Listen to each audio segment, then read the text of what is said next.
అందరికీ నమస్కారం అండి. ఆంధ్రప్రదేశ్ రాష్ట్ర ప్రభుత్వ ఉద్యోగులకు పెన్షనర్లకు ఆగస్టు 1న చెల్లించే జూలై నెల జీతాలు పెన్షన్లు పెండింగ్ బకాయిలపై ఇంపార్టెంట్ అప్డేట్ 5,000 కోట్ల బిల్లులు అయితే చెల్లింపులు. ఈ వీడియోలో వీటన్నిటి గురించి పూర్తి వివరాలు అయితే తెలుసుకుందామండి. ముందుగా వీడియోని సపోర్ట్ చేసే వారందరూ కూడా వీడియోను ఒక లైక్ చేసి మీ తోటి ఉద్యోగ మిత్రులకు వీడియోని అయితే షేర్ చేయండి.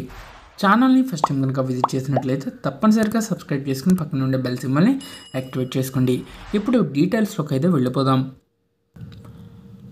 ఆగస్టు 1న టెన్షన్, జీతాలు పెన్షన్లు కష్టాలు. ఏం జరుగుతోంది? ఏపీలో ఆర్థిక పరిస్థితి కొత్త ప్రభుత్వానికి టెన్షన్ అయితే పెంచుతుంది. ప్రతి నెల 1వ తేదీ వస్తుందంటే భారంగా మారుతుంది. ఉద్యోగుల జీతాలు పెన్షన్లతో పాటుగా 67 లక్షల మంది సామాజిక పెన్షన్ల పంపిణీ ప్రతి నెల 1వ తేదీన అందించాల్సి అయితే ఉంది. సో దీంతో అధికారంలోకి వచ్చిన తర్వాత ప్రభుత్వం ఇప్పటికే పలుమార్లు ఆర్బీఐ వద్ద సెక్యూరిటీ వేలలో ప్రతి మంగళవారం 2 లేదా 3,000 కోట్లు సమీకరిస్తుంది. ఇక మరో 2-3 రోజుల్లో 1వ తేదీ వస్తూ ఉండడంతో మళ్ళీ ఆందోళన అయితే కనిపిస్తుంది. ఆర్థిక కష్టాలతో ఏపీ ప్రభుత్వం ఇంకా ఎన్నికల సమయంలో ఇచ్చిన హామీలను అమలు మొదలు పెట్టలేదు. గత ప్రభుత్వం ప్రతి నెల 1వ తేదీన సామాజిక పెన్షన్లను మాత్రం క్రమం తప్పకుండా వాలంటీర్ల ద్వారా లబ్ధిదారుల ఇంటి వద్దకే అందించింది. అయితే ఉద్యోగుల జీతాలు మాత్రం ఆలస్యం అయ్యేవి. ఎన్నికల్లో వైసీపీకి ఓటమికి ఉద్యోగుల అంశం ప్రధాన కారణం.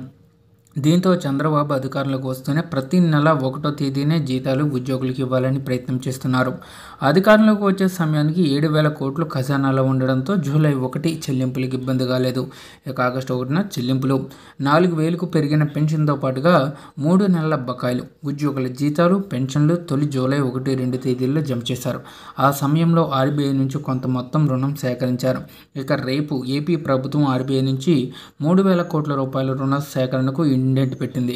ఆగస్టు 1న ఉద్యోగుల వేతనాలు సామాజిక పెన్షన్ల కోసం ముందు నుంచే నిధులను సమీకరించాల్సిన పరిస్థితి ఏర్పడింది.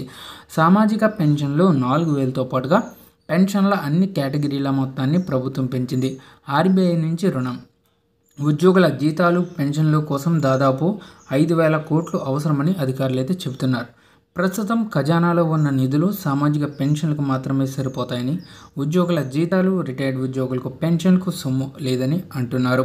ఆర్బీఐ నుంచి సమీకరిస్తున్న నిధులతో ఆగస్టు నెలలో కూడా సామాజిక భద్రతా పెన్షన్తో పాటు ప్రభుత్వ ఉద్యోగులకు జీతాలు, రిటైర్డ్ ఉద్యోగులకు పెన్షన్లు ఒకేసారి అందించే వెసులుబాటు కలిగి ఉంది. అయితే ప్రతి నెల కూడా ఇదే రకంగా 1వ తేదీ పెన్షన్ మరికొన్ని నెలలు కొత్త ప్రభుత్వానికి తప్పేలా లేదు. అయితే ఏదేమైనప్పటికీ కూటమి ప్రభుత్వం 1వ తేదీన సామాజిక పెన్షన్లతో పాటుగా ఉద్యోగ ఉపాధ్యాయ వర్గాలు అందరికీ కూడా జీతాలు పెన్షన్లు కూడా ఇవ్వడానికే సుముఖత అయితే వ్యక్తం చేస్తుంది. సో ఇదండి వాళ్ళ జూలై నెల జీతాలు పెన్షన్లపై తాజా సమాచారం. మరిన్ని సమాచారం కోసం ఛానల్ని సబ్స్క్రైబ్ చేసుకోండి. వీడియోను ఒక లైక్ చేయండి. Thank you.